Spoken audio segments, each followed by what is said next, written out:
This is Out of Bounds.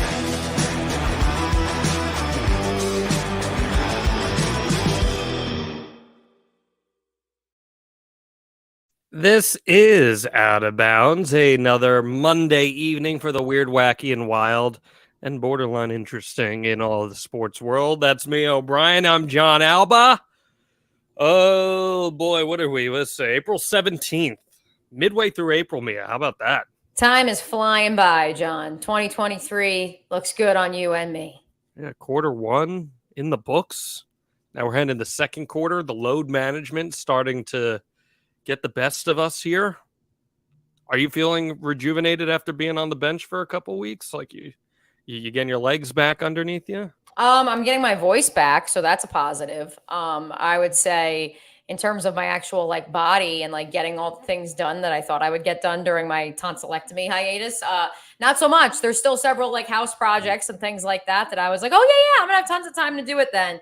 Has not happened, but thankfully I am able to breathe, eat, talk, all the good things. So that has been very, very nice the last week plus, including partaking in a bachelorette party. And so, yeah, feeling that, the side effects of that, minimal, indigestion and whatever. Of course. The nature, our bodies, they aren't as young as they used to be, one John Alba. To be fair, you've been treating your body like that for as long as I've known you. So. Not wrong. But, eventually there comes a time where even I will have to say, you know what? Maybe I'm only going to have 2 or 3 glasses tonight. I can't necessarily be doing shots anymore, especially with my new non-tonsil throat. You're like barely 5 feet, right? You're 5 foot? I'm 5'2". You're 5'2"? Really? I went to the doctor for my physical last Monday. Interesting. I wouldn't have pegged you for 5'2". But I can attest that you are a creature when it comes to food and beverage. There are a few people that match up. I enjoy trying new things. There's nothing wrong with enjoying trying new things. I'm living it up. You're a tank. I don't know. And I'm not even just talking alcohol, just straight up. Food too. Yeah, food too. That's true. I did decline a second lunch at our company golf outing today, which was a step in the right direction after the pain that a second lunch caused me at the Players' Championship and may or may not have led to my demise of my stomach the rest of that week. Okay, well, we're sharing all the details here on Out of Bounds. It's a beautiful TMI Monday. If you'd like to share your details, please, kynchat.com, leave us at Superchat, or if you're watching on YouTube, just go ahead and comment, and there goes our overlay. Now it's back. But leave us a comment. We want to hear from you and all your weird digestion stories, or if you want to talk about sports, that's what we do here on Out of Bounds as well. You have a lot of experience with weird digestion stories, so this is probably the forum. Yeah, it's or rather the 2 people to speak on that. It's more so the upper indigestion and reflux and feeling like you're choking on air. It's super fun, but this is even more fun. Jalen Hurts, Mia O'Brien. I want to send our toast to him, okay? Okay, let's send our opening toast to Jalen Hurts, because Jalen Hurts is the richest man in professional football as of today and in the history of the game, as a matter of fact, because he picks up a brand spanking new 5-year, $255 million contract that will keep him in Philly through 2028, and it includes $175 million in guarantees, making him the highest paid player in NFL history. So before we talk about it, a little toast. I got a Wawa peach drink that I have enhanced. I have enhanced with some other supplements. Excellent. But love that. I will be drinking water because I'm only at the 1 p.m. line and I'm supposed to be a lot higher by now. Got to catch up. Here we go. Yes. Cheers to Jalen. All righty.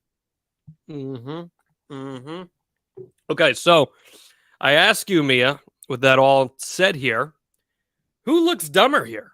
The Eagles are giving him all this guaranteed money off one MVP season, or the people who doubted Jalen Hurts along the way? Jalen Hurts didn't win the MVP, though. No, an MVP caliber season. Okay. All the more reason. And that's something we debated on my daily show, good old XL Primetime on 1010XL earlier today, which is, how do you think Patrick Mahomes feels about this? I mean, yes, Patrick Patrick's Mahomes made his bed, man. He signed that deal. and his overall contract is still worth more than Jalen Hurts' It deal. And is. so that's where I think for anybody who's like, oh my God, if I'm him, I'm going to demand more money. This is going to be just like the wide receiver market last year when Christian Kirk got his bag. The thing is that when you look at this, it's through 2028, 5-year deal between Patrick Mahomes, Josh Allen, what Joe Burrow is inevitably going to get. Heck, even what Lamar Jackson has been trying to get. We've seen so much more of the 8 to 10-year deals for these premier franchise quarterbacks. And so if anything, the fact that Jalen Hurts only got a 5-year deal, yes, there's a lot more money up front, and that's a good thing for him because it ensures that even if the Eagles have, a step back or two and maybe they pivot, he's still going to get his money. It's not like Patrick Mahomes' deal, which is way more heavy on the back end. But no, at the same time, yeah, I mean, who's to say that the Eagles didn't catch lightning in a bottle? Who's to say that the rest of the veteran pieces around Jalen Hurts were playing at their ceiling and maybe their peak has already been passed and he was a byproduct of their success and them helping elevate him. I think the positive for the Eagles, even with Miles Sanders walking in free agency, I mean, running backs at this point in time are a dime a dozen, is Dallas Goedert's only been in the league 2 more years than Hurts. AJ Brown, I believe, was also drafted in 2018, 2019. So he's still relatively young. Devonta Smith obviously came in the same year a year after Jalen. So they're a young team. They're a young team. And those guys are young, but that defense is not. And that's where I would have questions because people talk about the 2017 Jags, they caught lightning in a bottle. You can't blame a quarterback for a defense's shortcomings. So right, but it does allow for him to have more possessions. And we could also look to that offensive line, which, I mean, Lane Johnson's getting up there. Jason Kelsey's getting up there. No, but that's not the point I'm making. I'm talking about, as far as an investment is concerned, you can't be concerned about it being a poor investment if your defense faults down the line. Like that, I don't think those things are mutually exclusive to one another. And what I'm more happy than anything else is I do think we're reaching a point where we recognize collectively as a league the value in paying your guys guaranteed money when they prove that they are worth it. And truthfully, more players have proven that they are worth guaranteed money. I mean, it's with the amount of money that exists in football, how more contracts aren't guaranteed at a higher level is still beyond me that we haven't gotten to that point yet, Mia.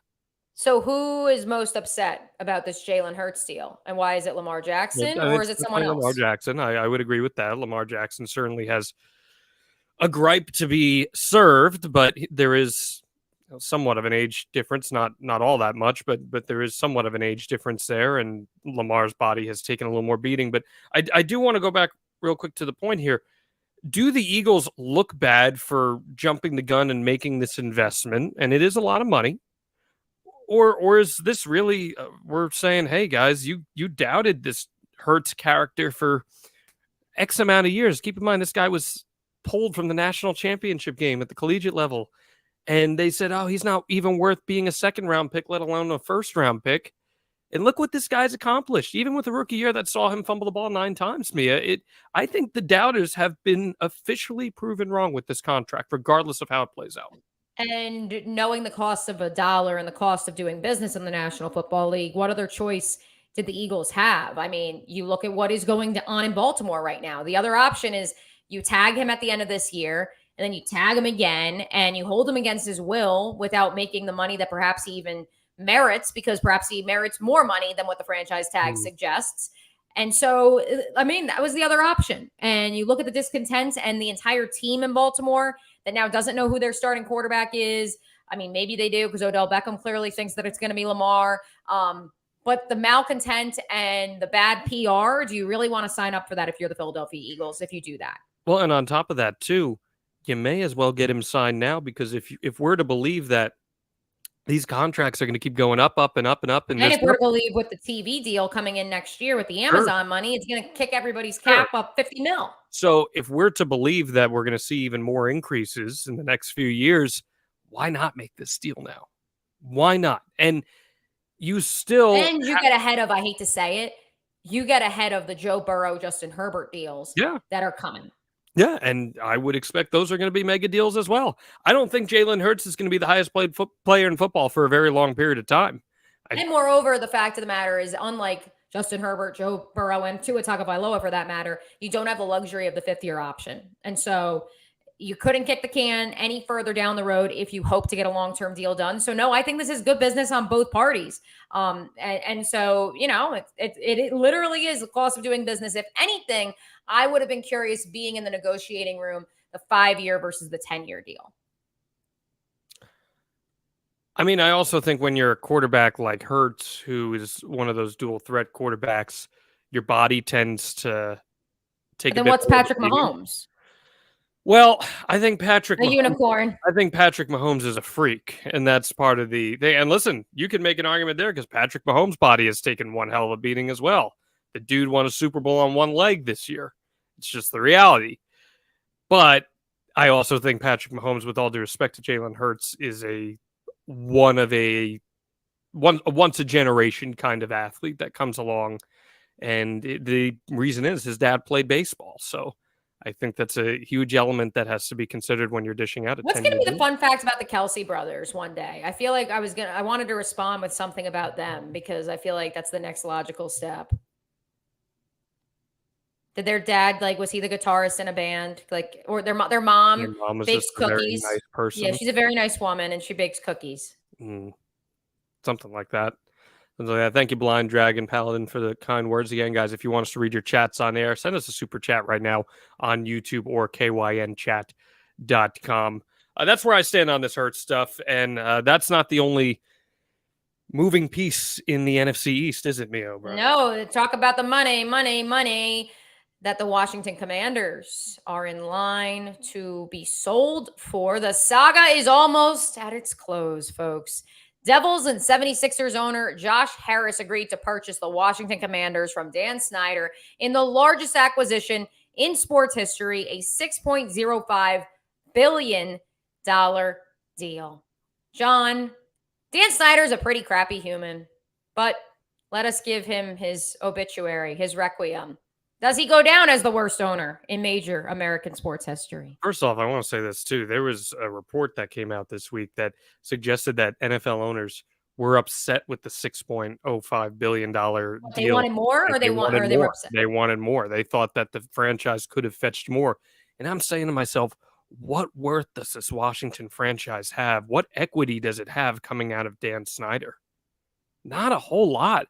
How many franchise cornerstones are on the stadium itself? You're going to need a new stadium soon. In ruins. You might relocate. The Washington, D.C. market is great, but not that great. Right. And you're going to have to consider relocation as is with where they built the 97,000 seat stadium that doesn't draw anywhere close to that. The team itself, not a bad team, but no franchise cornerstones. Mired in mediocrity for most of our lifetime. Right. No franchise cornerstones that are going to be selling tickets anytime soon. So overstating that value are the owners, in my opinion.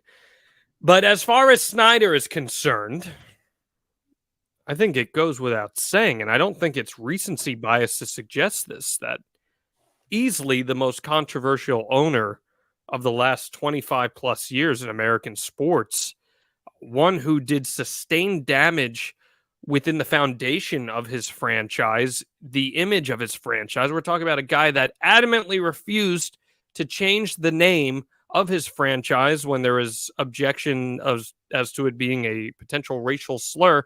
And then when realizing that there was an opportunity to capitalize on that financially, said, okay, we'll do it. And then you throw in the endless rounds of investigative, what's the right term here, malpractice that has gone on within this franchise. There are very few people that come to mind in the ranks of major American sports that can even rank up here. I mean, George Steinbrenner went to prison essentially when he sold the team more or less for the Yankees because of the issues that he had with the legal system. But I don't know, Mia. To me, this is just a cavalcade of missteps. Honestly, for me, I have a couple other names that I would put up there with Dan I know Snyder. you're gonna put. I know who's coming here. Okay, I know. Oh, go for it. I know you're gonna say Jim Irsay No, and the Colts hell no. ownership. Never. No? Listen, Jim may be chemically imbalanced, but Jim loves the Colts. And also, guess what? The Colts, if only by the virtue of drafting Peyton Manning and then Andrew Luck, have actually had some success over the last 20 But I was plus gonna years. say his staff and their Also, have ownership. you been to Indianapolis, John Alba? I mean, I know it's the house that Peyton built, but the I'm not Ursays have done a good suggesting. job. I'm not suggesting that Irsay and the ownership group there are the Oh no, ones. but I do want to thank. I would like to publicly thank Jim Irsay because he is the one that got Dan Snyder out at long last. The only one with the balls, or simply just being in such a trip of sorts on whatever he was taking that day, that he was the only one that stood up and said, "Yes, maybe we should have a conversation with Dan." No, the names I was going to bring up, John, Jerry Richardson, formerly of the Carolina Panthers, before David Tepper bought the team, and then notoriously Donald Sterling with the Los Angeles Clippers. Yeah. And that's where, for me, obviously knowing those two scandals that led to those two gentlemen having to sell their franchises were awful as well. And they were much more tangible in terms of evidence, although we have found enough evidence from the Gruden administration with the Washington football team that I honestly, for me, I will remember Daniel Snyder most of all because he somehow survived. I don't know how, because he had blip after blip, scandal after scandal, but it was just a blip on the radar. And maybe it's because we came to expect it, but we never had this big coming to Jesus moment of, my God, we got to get rid of this guy. If anything, that watershed moment only came because of Jim Irsay and his big fat mouth. And you know what? If that's what it took, it's fascinating that, I mean, Jerry Richardson owned another National Football League franchise that, mind you, had been to a Super Bowl this century. And yet, bloop, scandal. Who would have thought that rich white guys would be the downfall of so many prolific teams and franchises, huh?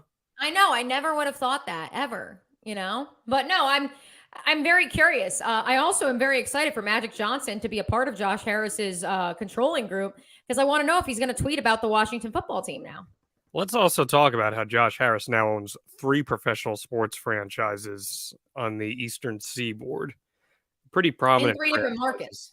Pretty prominent franchises as well in their respective markets. So, yeah, definitely going to be interesting to see how the Commanders can rebuild their reputation through that.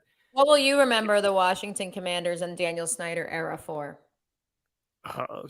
What will they be defined by? They'll be defined by a few things, in my opinion. Sexual harassment allegations, Albert Hainsworth's contract, the name change, and a really, really crappy stadium. And maybe an episode of South Park, too. I can't say those words on this broadcast, though. Oh, well. Let's keep pushing on. Let's go over to the NBA. Speaking of Josh Harris, let's hit the National Basketball Association, John. Let us do that, Mia. Rough start to the NBA playoffs. John Morant, Anthony Davis, Tyler Hero, Giannis. They all suffered injuries in the opening games of the NBA playoffs in the first round. None of them appear to be headed back immediately. There are some setbacks here. Tyler Hero broke his hand, and he aren't even sure if he's going to be able to come back at all anytime soon. How much of a blow is it to the draw of the playoffs to lose all these stars so quickly in the first round? And does it ruin the equity that the NBA playoffs carry, Mia?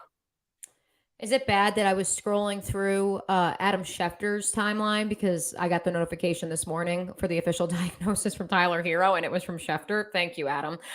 Yes, officially a broken right hand. For what it's worth, Giannis's MRI came back clean, and John Morant is going to try to give it a go. Those are positive things in an age of load management, something we let off the show with. It's just ironic, right? Like the age of load management, all of a sudden injuries right off the bat. Right. Well, injuries right off the bat, but also, guys, I mean, Giannis is the type of guy, I mean, I've never met him, but like, I get the vibe of like, he would do anything for the Milwaukee Bucks. Like, he is not going to say, nah, I got a boo-boo, I'm not going to try, or it could go either way. I'm not going to try to gut it out. He's the type of guy he would gut it out. Tyler Hero, as much as I think he's also too concerned about his rap career or whatever he's doing in Miami on the side, another guy who, he's Wisconsin born, Midwest. I could see that totally being the case. So, I think those are guys that are going to gut it out. Moreover, I mean, Giannis aside and Anthony Davis aside, Ja Morant, as much as the Grizz are a top 5, top 3 seed, you look at Tyler Hero with Miami Heat, it's not like these are the preeminent guys and they've been in the playoffs before and they've been to an NBA finals before. They're coming in. Miami, I know, isn't a mid-major city, but it's still a franchise that has still been, even after it made the bubble NBA finals, is still trying to find itself of ways over the last 3 years. And so I think they have something to prove. And that's why they say, injuries happen. Go out and play the game. So I think all 4 of those guys, well, maybe not Hero because he did break his hand, will play. And does it stink for the playoffs? Sure, but there's enough other star power because the NBA has done a great job marketing itself. I'm not too concerned. That's the answer right there, that the NBA has done such a good job. It's the catch-22, right? Where everyone's like, too many whiny superstars in the NBA. And then when something like this happens, you're like, oh, well, it's fine. It doesn't matter because guess what? LeBron James is still playing. Kevin Durant is still playing. Even though Kevin Durant also got a little banged up, but yes. He's fine, though. Jimmy Butler's still playing. You have all of these big-time stars. The entire Warriors roster is still playing. Right. Steph Curry is still playing, and that is ultimately, at the end of the day, what is most significant for the NBA.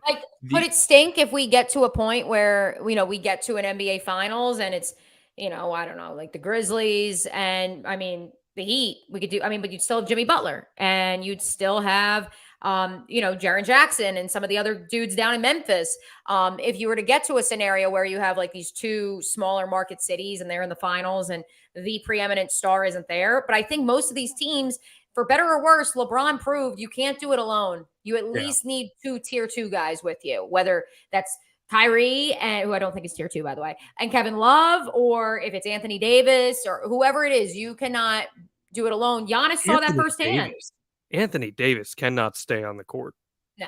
And I think that we're going to talk a little bit about Giancarlo Stanton at the end of the show. And for what it's worth, obviously you can't talk about Giancarlo without also talking about Aaron Judge. And for all the concerns about his body is so massive, he's never going to be able to carry that frame, like logistically and physically speaking. Like, what's Anthony Davis then in reality? Right. No, he's Are they really that different? No, he's 6'10" and can't stay on the court. I do think it's one of those situations where the NBA has protected itself with these superstars. So the next time you sit out there complaining, oh, these players, they're overpaid and they don't want to actually show. I got a big argument at a wedding this past weekend. Yeah, tell me more, John. I want to hear more about this wedding too. I just said, I was talking to a guy, we were talking about sports, and I was saying to him that for my money, I think NBA athletes, especially the elite ones, are just the most incredible physical specimens that I've seen as far as the pro sports are concerned, that they're just built so differently. And he's like, well, no, they sit and then, they have regimented training that sets them up. I was like, dude, do you realize how gifted you have to be 6'10" and as fluid as some of these guys are? Well, and moreover, it's, with all due respect, because football, the National Football League, you're literally getting in a physical car crash collision every single day you step out onto the field if you play on the offensive or defensive line. But at the same time, there is some level of padding. There is some level of a helmet. 100%. Ditto to hockey, ditto to lacrosse. Baseball, obviously, it's mostly non-contact. And so that's where basketball, it is really the only sport outside of perhaps wrestling where it is just you. Yeah. Nothing else. 100%. That's why I just crack up when I hear that. And then people like to pick at the stars, but who are you tuning in to watch at the end of the day? You're tuning in to watch the stars. Come on. You're not wrong. I want to know, though, I'm pulling up the bracket. Yeah, but the playoff bracket of sorts. Who do you got? A way too early prediction. Who do you like in these first opening few rounds? The Suns have to win this year. Correct. They have to. Correct. And if they don't, honestly, you want my honest? I want your honest opinion, sir. Arnold Palmer. Give me that honest opinion. I think the Bucks are going to do it again. I do too. I think it's going to be Bucks Suns again. And I do think it's got to be Suns and 6 this time. What do they do if it's not, But no, I agree. I think Kevin Durant's foot would be behind the line again and cost them another against the Bucks nonetheless. Some poetry. I've never heard it. No, but if we look down the line, I mean, obviously, I don't think even, with or without Tyler Hero, Miami Heat will be able to pull this one off against the Bucks. What do you think of your Knicks? They're not your Knicks. I'm a Nets fan. Yeah. I know, but like you're in New York. No, I mean, I don't put any. Are people talking about the Knicks? I mean, people are talking about them, but I don't think people look at them as a team that's going to make noise. I think the Sixers are a team that could make noise. They're always dangerous, especially when Embiid is the MVP. The way that he plays, right? Yeah, but I think Tatum and the Celtics, they're always going to be there. They're always chippy, right? They don't have. But here, to your point, I don't think. Yes, they have Jaden, but I don't think they have that guy that's going to take the Celtics over the top. They don't have a Giannis. I mean, they need Tatum to be that guy. Right. And he's not I think he's depending how big tier 1 is for you, he's tier 1 or tier 2. But he's not one of them. He's not a Durant. He's not LeBron. No. He's not Giannis. He's not Steph Curry. And so he's somewhere. I mean, that's why the Suns did what they did, because Chris Paul is no longer one of those guys, and he's accepted that. He's somewhere in line with a Dame, but Dame is probably a more explosive shooter. And Dame is firsthand seeing. Right. He's sitting at home watching these playoffs. Yeah. So I think that, that's the unfortunate part for Tatum. And, to kind of bring our show full circle, it was great when the Washington Commanders had Robert Griffin, or then they were the Redskins. They had Robert Griffin III doing what he was doing, but then obviously it all went to hell in a handbasket real quick. And that's the fact of the matter. If you don't have the guy, if you don't have the quarterback, like Ryan Fitzpatrick's a fun meme, but what is that really, or Taylor Heineke, but what is that really going to get you in the long run? It's not winning a championship. And that goes across all major sports right now. 100%. We're going to move to the college ranks, but stay on the hardwood. As you know, John, in addition to being a Iowa women's basketball homer this offseason, or this winter, I should say. You're into Miami, no doubt. Very into Miami. Shout out to my dog, Jazz Roberts, Jacksonville, Bishop Kenny's own starting 5, along with Haley Cavinder, one of the Cavinder twins, who, in case you missed it, 2 of the most profitable athletes in the NIL era. They transferred to Miami last year from San Jose State, where they began their basketball career. They have announced they are not going to use their final year of eligibility via the COVID rule. Instead, they're beginning a new chapter. Their words, not mine. They have also signed a name, image, and likeness deal with WWE that dates back to 2021. They've been a part of the WWE's Next in Line program. So a lot of people think that's the next step. That is what the new chapter is. Again, they're coming off an Elite 8 appearance with Miami. They have 4.4 million TikTok followers. They have surpassed more than $1.5 million combined in NIL sponsorships, 30 different brands. How wild is that? So, John, you're our wrestling guy. So take us behind the scenes. Do you think, number one, the Cavinder twins are going to WWE, which it would be? I mean, I can't think of another women's basketball player that's made that leap. Actually, I can, but not this high profile, not this high profile. Mm-hmm. And moreover, what other surprise athlete could you see making such a move? Well, I think if we're going to talk about this, you need to have some context as to this NIL program that WWE started a couple years ago, which is actually a pretty cool program where basically these college athletes can become a part of this program where they don't sign WWE deals, but they are allowed to essentially learn the ropes, no pun intended, of what it would take to train to potentially travel that path should they ever be interested. They're able to go and get in a ring, work out, understand what that's like, learn about the industry while utilizing their image for promotional purposes as well. I think it's a great program, and it's something that gives so many athletes. We've seen this over the years, college athletes making the jump to MMA or to pro wrestling, where they are just so great at what they do that it's a natural transition if they can master the art of it.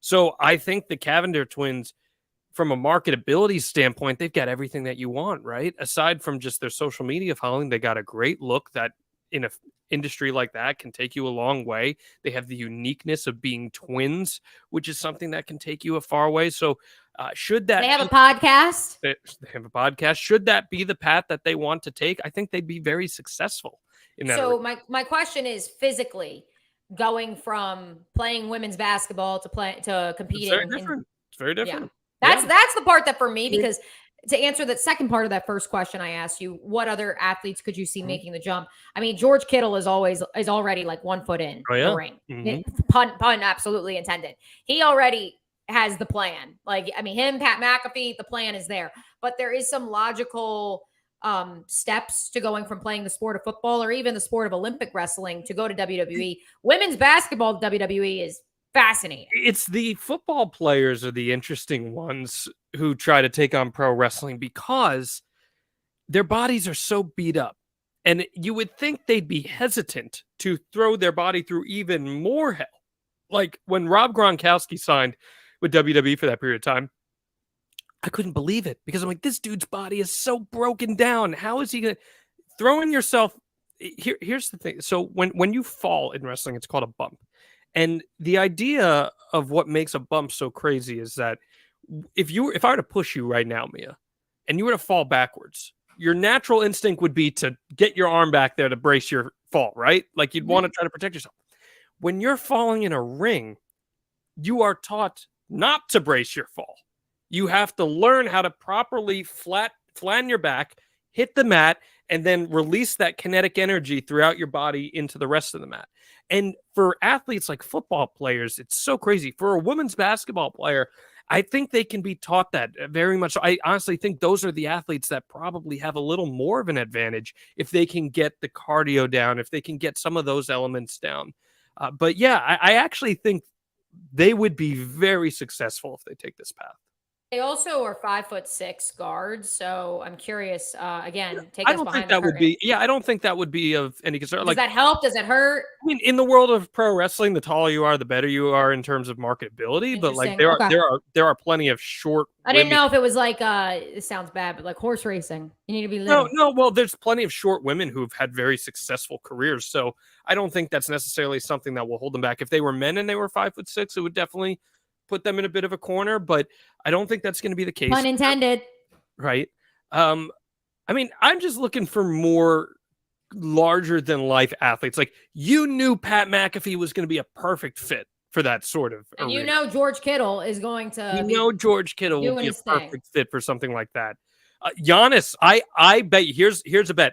I 100% guarantee you that at some point in his life, Giannis Antetokounmpo will wrestle a match for a major company. I can't wait. I guarantee it will happen. He is so great, like because his personality, he loves life. I guarantee you, Giannis will have at least one match in his lifetime. Anybody else stand out to you? I'm trying to think now that you got the Giannis thing going. Here's one for you that I don't know if it kind of surprised it didn't happen. I mean, it's football related, but at his peak, why didn't Johnny Manziel just try to pivot to that? Yeah, I don't think Johnny Manziel, I think he's kind of past his opportunity on that one. You would have thought that he could have capitalized on his name and some of the energy that came around him. Listen, I'd love to hear from you guys. Let us know, kynchat.com, or you can leave us a super chat if you're watching on YouTube. Just drop it right there. I want to hear who you guys think from the major sports world would find a successful transition into the pro wrestling realm should they ever choose to. By the way, the fact that neither of us off the top of the dome well, actually, I take that back. I have an idea. But the fact that neither of us were like this baseball player, I'm not saying you have to be a gregarious and physical and in your face, because that's what, so many of these names we've rattled off are. I mean, I would maybe say Acuna just because he's a showman. And I think there's something to be said for that. But like the fact that you don't immediately say somebody, maybe that's an indictment on baseball, because like, who's your personality? Then we could trot him out. The personality. Yeah. Like, I think you could throw Alex Ovechkin in the ring and I think he'd be hilarious. I suppose he would.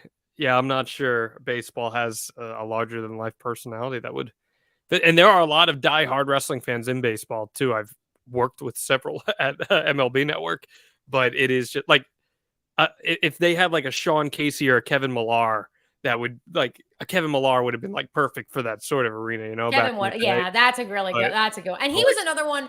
So like, honestly, like, your jaw's gonna drop when I say this. Josh Reddick too was actually a big. Yeah, Josh Reddick was good.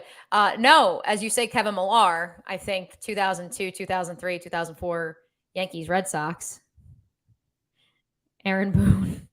Yeah, no, I'm good on that one. Let's move on to our next one, Mio. Ryan? I knew that one would get you. Let's move on to our next topic at hand here. We're talking Jordan Spieth. Ugh, talk about frustration, right? Jordan Spieth had multiple opportunities to put Matthew Fitzpatrick away at the RBC Heritage this weekend, but a couple of missed putts and a bad approach led to another playoff loss at this year's Heritage for last year's Heritage winner. Spieth going down, in my opinion, as one of the best that never was, Mia, and he's been pretty successful. But do you agree with that assessment? So I had some listeners who got upset when I said today on the radio that I felt Jordan Spieth once again imploded. And he said making it to a playoff and just coming up an inch short twice is not imploding. And he actually won more money this year by losing this tournament than he did last year by winning. Yeah, well, that's another whole can of worms with Rory McIlroy I want to get into with you too, because this technically was a designated event, and by pulling out, Rory lost money. So not great look there for Mr. PGA Tour. But no, I think with Spieth, I apologized to the listener and I said, no, you're right. Like this week he didn't implode. But I mean, you look at this guy's scorecard week in and week out, John, and it is a roller coaster ride. And that's what the listener agreed. Like, that's the better assessment.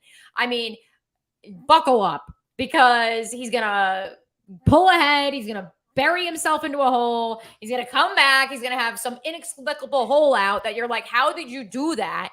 And then, unfortunately, for the last few years, it all ends up being, a great show, but for naught because it doesn't result in a win. Well, like Mia, when he won the 3 majors in 2015, right?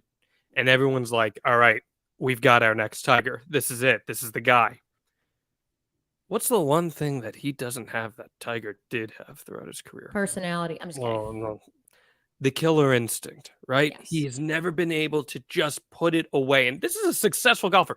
Most golfers would take Jordan Spieth's career, 13 career wins in the PGA with 4 majors, and they'd be like, that is a Hall of Fame level career. I'm very happy with that. But you feel like Spieth is a disappointment because you know what this guy could have been. This guy could have been one of the all-time greats, and he still has time. He's just 29 years old. For all we know, Mia, the next 10 years, he wins 8 more majors. Yeah, I mean, Phil didn't win a major till he was 33. Right. So it's totally possible Jordan Spieth could become an all-time great. But it just feels like he's on that track of one of the best that never was. Yeah, I'm pulling up his results this season so far because Jordan Spieth did say yesterday he feels as good as he's felt since 2017, which was when he last won the Open Championship, the last major. He's playing great golf. I mean, you look at his results from the last, season and a half, if you want to count the fall. I mean, he shoots a 66 to end yesterday's round. He probably could have shot a 65 or 64. He had a couple nice saves there. He shoots a 66 on the final day at the Masters, if not for, again, an ungodly 76 on Saturday, which we can blame the rain in Augusta. That's fine. I mean, he's right there. He was T4 to begin with. I mean, he probably wins the whole damn thing if he doesn't have that happen on Saturday. But again, he fights his way back. He's only missed, one?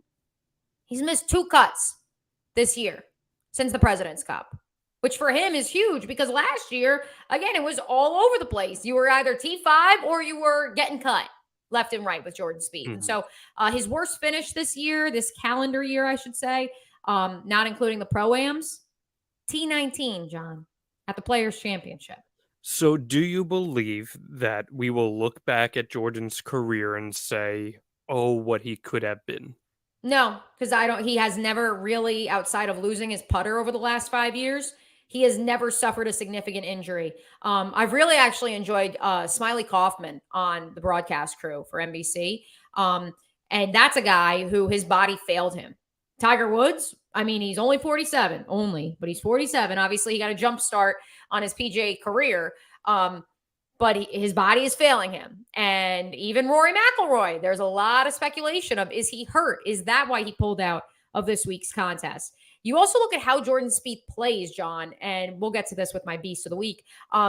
You're not seeing, like, he doesn't rip the ball. Like, it doesn't look like he's absolutely crushing it like a John Rahm. And part of that is John's a bigger guy.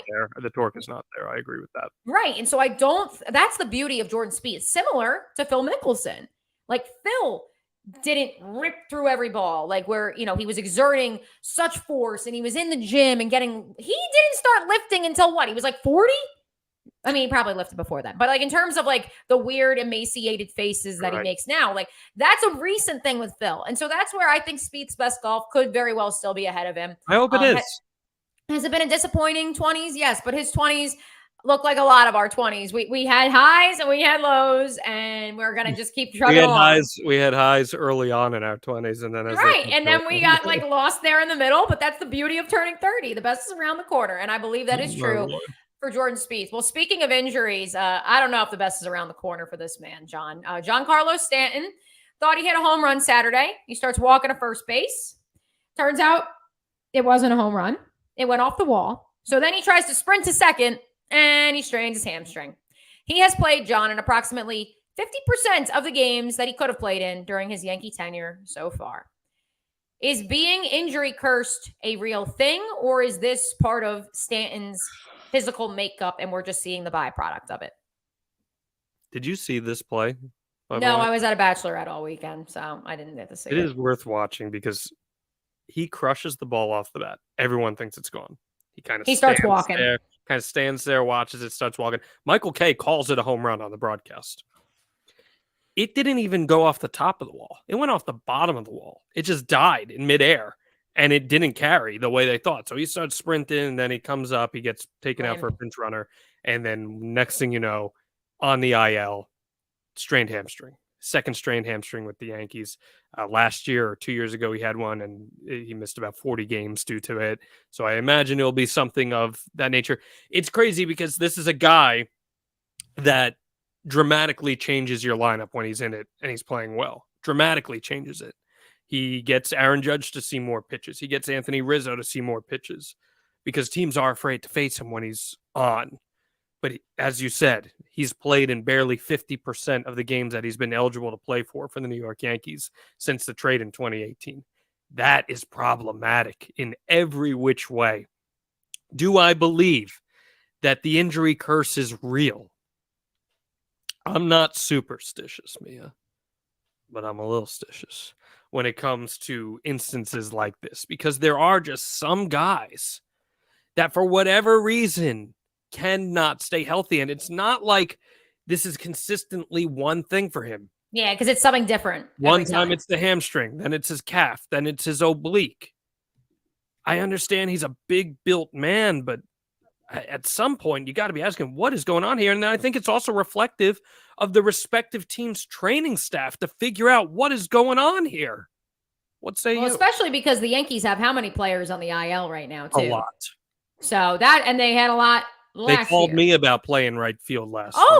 Right. I thought you were more of a first baseman, second baseman. First base, second base, definitely not first. Yeah. Yeah, I was gonna say that's more of your makeup. Plus, I'm just scrolling through. Rizzo is playing very well right now, so we're not going to. I love Anthony Rizzo, but that's the other thing too is if Stanton, can play, can't play, then you can find some more at bats for Rizzo, maybe at the DH spot, and so then you're expecting him to play more. I mean, do you believe in injury prone? That's always something we hear. Yeah, I do, only because I have a good buddy of mine. Who like not injury prone, but like she's just had weird health scares, like, and it's something different. Like first it was she tore 2 ACLs when we were kids. Then it was she had this weird esophageal thing, and then it turns out the esophageal thing has now led to stomach ulcers, and then that led to epilepsy. And it's like, how does this keep happening? So, and that's someone who's a non-athlete, and so these people that are exerting such force into their body day in and day out over an elongated period of time. Yeah. I mean, it's going to happen. It is quite wild. Number one, that Giancarlo Stanton has been a Yankee since 2018 because it doesn't feel like it's been that long because, again, he's only played in 50% of the games.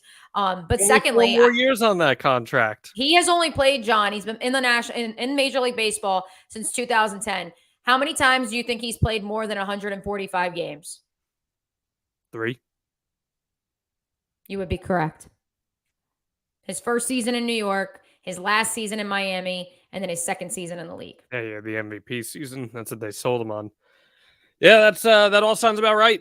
But you get what you pay for, and they knew what they were getting into bed with there. It's just the whole injury prone It notion. was very like old school Yankees to make that deal. It was like we have money, so we're just gonna do it. But the thing is, and we went to the ALCS last year, so we're close. He is a game changer when he's in the lineup, but he's just. How do you feel about him as a fielder, though? They barely had him in the field. He's barely been out there because he can't run out there. So I don't know, guys. All I say, less lifting weights, more yoga, right? Yeah, good. Although I have been told stretching isn't real, per a local physical therapist, but strengthening the muscle is real. Sure. Which is yoga. NFL players sometimes take ballet classes to become more nimble. Bar classes. Do a little ballet. Strengthen the muscle. Do some Tai Bo. I don't care what you do. Just let's stay with baseball, though, John. Yes, we got two more topics to go. This was yes.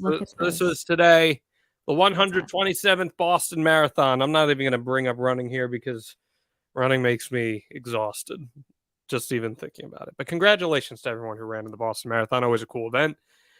But with Boston Marathon means it's Patriots Day in Boston, the Red Sox annual tradition to play an 11 a.m. baseball game.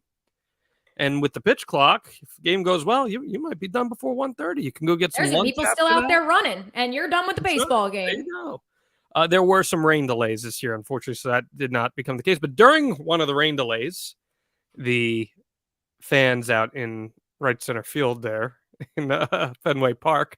How warm was it in Boston today? I know it's been like unseasonably warm in Ithaca. It rained. 60s. It snowed in the Midwest yesterday. I think it was like low 60s. Mm-hmm. But yeah, they had a little celebration in the stands there. 11 a.m. baseball. Could you get down with some 54, by the way? Could you get down with the notion of more morning sporting events, Mia? So I go back and forth on this because I love when I hate when there's rain delays in golf, but I love, like we saw with the Masters last week or even the Players Championship earlier this year and last year, when you can wake up and there's golf already on.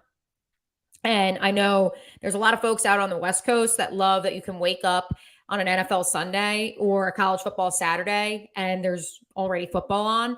I personally, for me, again, I only lived on the West Coast during the spring. And so it was during the playoffs for NFL. And I liked how the games were done by 6 or 7 o'clock.